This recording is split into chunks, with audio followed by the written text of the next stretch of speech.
జై దుర్గా భవాని. ఈరోజు దుర్గమ్మ సందేశం ఏంటి అంటే, ఇది నీ దుర్గమ్మ హెచ్చరిక. నీ కష్టానికున్న కారణం బయట వ్యక్తులు కాదు, నీలో ఉన్న లోపమే. అది ఏంటో చెబుతాను. ఆఖరి వరకు ఈ దుర్గమ్మ చెప్పేది జాగ్రత్తగా విను. విని నువ్వు కొన్ని కొన్ని మంచి విషయాలు పాటించు, లేదా ఈ దుర్గమ్మ హెచ్చరికను విని జాగ్రత్త పడు. లేదంటే నువ్వు ఎన్నో ఇబ్బందుల్ని ఎదుర్కోవాల్సి వస్తుందమ్మా. ఇదిగో, ఈరోజు నీ కష్టాలకి కారణమైన నీలో ఉన్న లోపాన్ని నీకు చెప్పి సరిదిద్దుతాను. ఖచ్చితంగా ఈ దుర్గమ్మ హెచ్చరికను నువ్వు వినాలి. వింటున్నావంటే అమ్మ అనుగ్రహానికి నువ్వు పాత్రులవి. అందుకే నీ ముందుకు ఈ వాక్కు వచ్చింది. ఇక రాబోయే జీవితంలో నీకు కష్టాలు దూరమైపోతాయి. ఇందులో ఎలాంటి అనుమానం లేదు. ఇక ఇప్పుడు ఈ క్షణాన నువ్వు మనసు పెట్టి విన్నప్పుడు నీ యొక్క కష్టంలో లోపం ఏంటి అనేది నీకు తెలుస్తుంది. నీ కష్టానికి గల కారణం కూడా తెలుస్తుంది. చెడు అన్నప్పుడు నువ్వు చెడు దారిలో వెళ్తున్నప్పుడు దాన్ని ఖచ్చితంగా ఖండిస్తాను. ఖండించకుండా ఎలా ఉంటానో చెప్పు. ఇక నువ్వు మోసపోతున్నావని ఇప్పుడు నిన్ను హెచ్చరించడానికి వచ్చాను. ఈ దుర్గమ్మని నమ్ముకున్న నువ్వు ఎప్పుడూ కూడా దేనికి కూడా వెనకడుగు వేయాల్సిన అవసరం లేదు. ఏ విషయంలో తక్కువ కాదు. అన్నీ నీకు అందిస్తాను. ఎవ్వరూ కూడా నిన్ను మోసం చేయలేరు. నువ్వు ధీమాగా నా దగ్గర ఒక మాట అడగచ్చు. కానీ ఏదైనా సరే నేను నీకు చెప్పగలనమ్మా. నీ యొక్క చెడు అనేది ఇతరులు చేసే పని.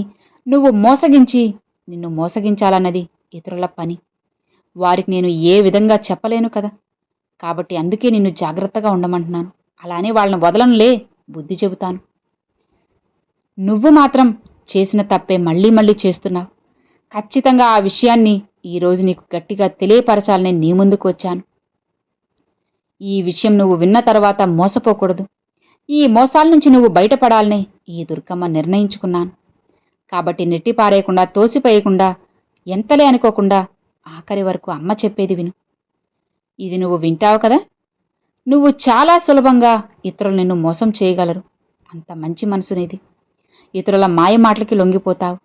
అంటే ఇతరులు చెప్పే మంచి మాటల్ని నువ్వు నమ్మి మోసపోతావు. అమాయకత్వమైన నిన్ను అలుసుగా తీసుకుంటున్నారు. నువ్వు అందరినీ గుడ్డిగా నమ్మేస్తావు.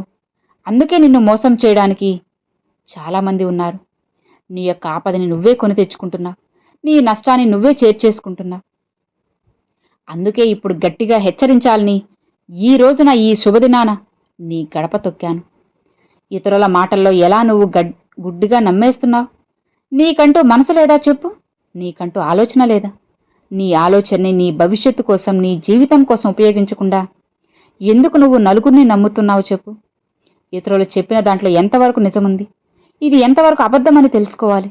దాన్ని బట్టి నువ్వు పాటిస్తే నీకు నష్టమా లేదా చెడా, ఇష్టమా లేదా మంచా చెడా అనేది తెలుస్తుంది. నీకు లాభముందా లేదా అనేది కూడా అర్థమవుతుంది. నాకు ఎలాంటి ఆపద రాకుండా ఉంటుందా, ఇవన్నీ కూడా నువ్వు ఆలోచించకుండా గుడ్డిగా వాళ్ళ మాటలు నమ్మేసి ఏది చెప్తే అది నమ్మి ముందుకు వెళ్ళిపోతున్నావే. ఇలా వెళ్ళడం నీకు నష్టమే కదా చెప్పు. ఆ నష్టం నుంచి నువ్వు కోలుకోలేని దెబ్బ నీకు తీస్తుంది. నువ్వు మళ్ళీ ఆ దెబ్బని ఎంతో కష్టపడి ఆ అప్పుల్ని కట్టుకోవాలి. నువ్వు ఇతరుల దగ్గర తలదించుకునే పరిస్థితి, నీ అవమానం వస్తుంది. అలానే నీ కుటుంబానికి కూడా నష్టం. నీ కుటుంబంలో నీ యొక్క బంధాలైనా, నీకు ఇష్టమైన వాళ్ళు నిన్ను అపార్థం చేసుకోవచ్చమ్మా. నిన్ను చిన్న పొరపాటు అని నష్టాల్ని, నీ యొక్క సమస్యను సృష్టిస్తుంది. అంటే అలాంటి మాటలు నువ్వు వినాలా, వినకూడదా? ఇది నువ్వు ఆలోచించాల్సిన అవసరం చాలా ఉంది కదా. ఇది వింటే నాకు మంచిదా కాదా, ఇది నేను చేస్తే నాకు ఎలా ఉంటుంది, నా ఆలోచన ప్రకారం ఎలా ఉంటుంది అని నువ్వు ఖచ్చితంగా ఆలోచించే ప్రయత్నం చేయి. అప్పుడు నిర్ణయం తీసుకోవాలి. ఎవరో మోసం చేశారు, ఏదో చెబుతున్నారు అని ముందుకు వెళ్ళకూడదు. కాబట్టి జాగ్రత్త వహించు. ఇక నువ్వు నన్ను నమ్మావు కదా. నిన్ను నీలా మంచివారే ఉంటారని, అందరూ ఉంటారని నమ్మకు. అందరూ నీలా ఉండరమ్మా. నీలా కల్మషం లేకుండా, నిజాయితీగా, ధర్మంగా అందరూ ఎందుకుంటారో చెప్పు. నువ్వు ఎలా అనుకుంటావు? స్వార్థం కోసం ఖచ్చితంగా వాళ్ళు కపట నాటకం చేస్తున్నారు. వారి అవసరాలు తీరడం కోసం నీ అవసరం వాళ్ళకి ఉంది. కాబట్టి నిన్ను మభ్య పెడుతూ ఉన్నారు, ఉబ్బిస్తూ ఉన్నారు. నిన్ను ఇంకా ఇంకా పైకి లేపాలని చూస్తున్నారు. నిన్ను పొగుడుతూ ఉన్నారు. అలాంటి పొగడ్తలకు నువ్వు పడిపోవద్దు. అలాంటి పొగడ్తలకు నువ్వు పడ్డావంటే ఖచ్చితంగా నీ యొక్క నష్టాన్ని నువ్వే కొని తెచ్చుకున్నట్లని గుర్తుపెట్టుకో. నీ అవసరం వాళ్ళని నిన్ను మభ్యపెట్టేలా చేస్తుంది. నిన్ను నిందిస్తూనే, పొగుడుతూ నీ వాళ్ళు మాయ మాటలు చెబుతూ నీ దగ్గర పని చేయించుకుంటున్నారు. నీ అవసరం కోసం నటిస్తున్నారు. ఈ చిన్న విషయాన్ని గ్రహించు. ఆ నటనని అర్థం చేసుకోగలిగితే నువ్వు చాలా ముందుకు వెళ్తావు. ఆ నటనని ఆలకించి బయటకి నువ్వు కష్టం గురించి నువ్వే ఆలోచించాలి. ఇదే కదా జీవితం చెప్పు. నువ్వు అనుభవించాలి. కాబట్టి ఇతరులు చెప్పేవి గుడ్డిగా అస్సలు నమ్మకు. నీ సొంత ఆలోచన అనేది నువ్వు చేయాలి. దాన్ని బట్టే ముందుకు వెళ్ళు. ఒకవైపు నీకు సమస్య ఉందని చెప్పుకుంటూ నిన్న చిన్న చూపు చూస్తూ నీ బలహీనతను ఆధారంగా చేసుకొని వారు నిన్ను వాడుకోవాలనుకుంటే అలాంటి మనుషులున్న సమాజం ఇది. ఎవరు ఎలాంటి వాళ్ళు అని ఆలోచించు. రెండో వైపు మంచితనం ఉందా, సాయం ఉందా అనేది నువ్వు తెలుసుకోవాలి. అలానే నీ విలువను ఎక్కడా నువ్వు తగ్గించుకోవద్దు. నీ విలువను తగ్గించే వారి దగ్గర అరక్షణం కూడా నువ్వు నిలబడకు. సరేనా? ఇంకొకరి దగ్గర సాయం కూడా ఆశించొద్దమ్మా. నువ్వు సాయం చేసావా, వదిలేసేయ్. వాళ్ళ దగ్గర నుంచి నువ్వు చేయి చాచాల్సిన అవసరం, ఏది అడగాల్సిన పని లేదు.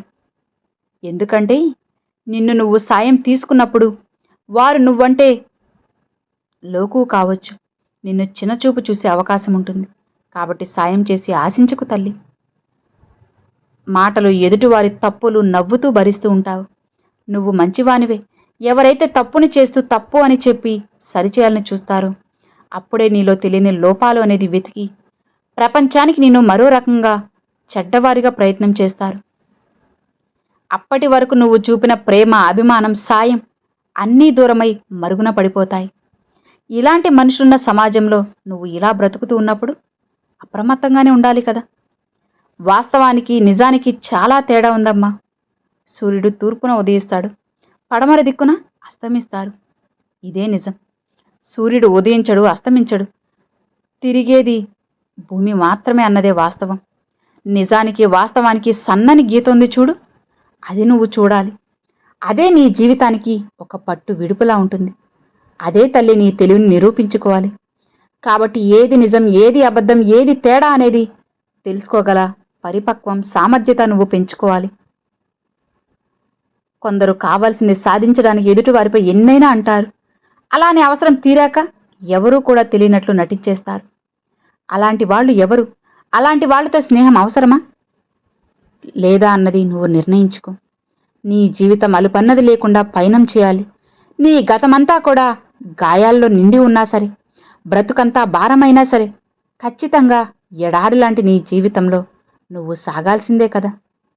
ఎందుకంటే ఇది నీ జీవితం. నీ జీవితంలో ఆటుపోట్లన్నీ ఎదుర్కొని సుఖ దుఃఖాన్ని చవిచూస్తూ సంతోషంగా జీవితాన్ని గడపాల్సిన బాధ్యత, ముందుకు వెళ్లాల్సిన అవసరం నీకే ఉంది. కాబట్టి నువ్వు మోసపోకు, పాకులాడుకు, సమయాన్ని వృధా చేయకు. నీకు ఇష్టమైన బంధాలని రావాలని ఆశపడ్డంలో తప్పులేదు. కానీ రాని బంధాల కోసం ఆరాటపడ్డం నీ మూర్ఖత్వం.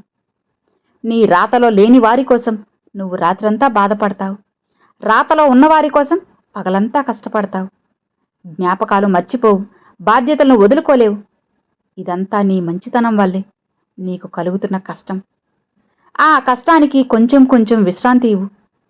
ఏం ఆలోచించకుండా నీకోసం, నీ సంతోషం కోసం ఏం చేయాలో ఒక్కసారి ఆలోచించు. నీకోసం నువ్వు బ్రతకాలి కదా. మనసుని ప్రశాంతంగా, నెమ్మదిగా ఉంచుకోవాలి కదా. కొన్నిసార్లు మనసులో ఉండే బాధని మాటల్లో చెప్పలేవు. అలా అని కనపడేలా ఏడవలేవు కూడా. నీకు నువ్వే నీలోనే బాధపడుతూ కృంగిపోతూ, నీలోనే ఏడుస్తూ, నీలోనే నువ్వు ధైర్యం చెప్పుకుంటూ ఒక్కొక్కసారి బాధపడుతూ ఉంటావు. ఇది నేను చూడలేనమ్మా. నీ అవస్థని ఎవరైనా చెప్పుకుంటే కష్టం తీరుతుందా అని? లేదు, హేళన చేస్తారు. అవును తల్లి, నువ్వు నా మాటకి కట్టుబడి ఉన్నావు, ఒంటరిగా బాధపడుతున్నావు. ఇప్పుడు చెబుతున్నాను విను. నీకున్న కష్టాలన్నీ దూరమైపోతున్నాయి. నీకున్న కష్టమంతా శాశ్వతంగా దూరమవుతుంది. ప్రశాంతంగా ఉండు. ఆనందం మాత్రమే నీకు అందిస్తాను. ఒకరిపై నువ్వు ఖర్చు చేసిన జీతం, విలువ, వారితో నువ్వు గడపాలని అనుకున్న క్షణాలు, అర్థం లేని ప్రశ్నలు, దొరకని సమాధానాలు, అవి పొందితే కలిగే విభేదాలు, ఇవన్నీ దేనికోసం? బంధాలు దూరమైన, మనుషులు దూరమైన ఏడవలసిన పని లేదమ్మా. ఏడ్చినంత మాత్రాన వాళ్ళు వస్తారా? లేదు. అవి గుణపాఠాలనుకో, పాఠాలనుకో. గడుపుతూ కాలాన్ని ముందుకు వెళ్ళు. ఇక చివరిగా ఒక్క విషయం తల్లి, నీ కోపమే నీకు శత్రువు. కాబట్టి దాన్ని ఆపుకో. అంతా నీకు మంచే జరుగుతుంది. ఆ కోపాన్ని అదుపు చేసుకోలేదో నీకు నష్టం ఎదుర్కోవాల్సి ఉంటుంది. కాబట్టి లోపాలని సరిదిద్దుకో, కోపాన్ని తగ్గించుకో. నీ జీవితం అమోఘంగా ఉంటుంది. నీ విలువ కూడా పెరుగుతుంది. ఈ దుర్గమ్మ మాట విన్నావు కదా? నీ మంచి కోసమే నేను చెబుతున్నాను. నమ్మితే పాటించు. ఇక నిశ్చింతగా ఉండు.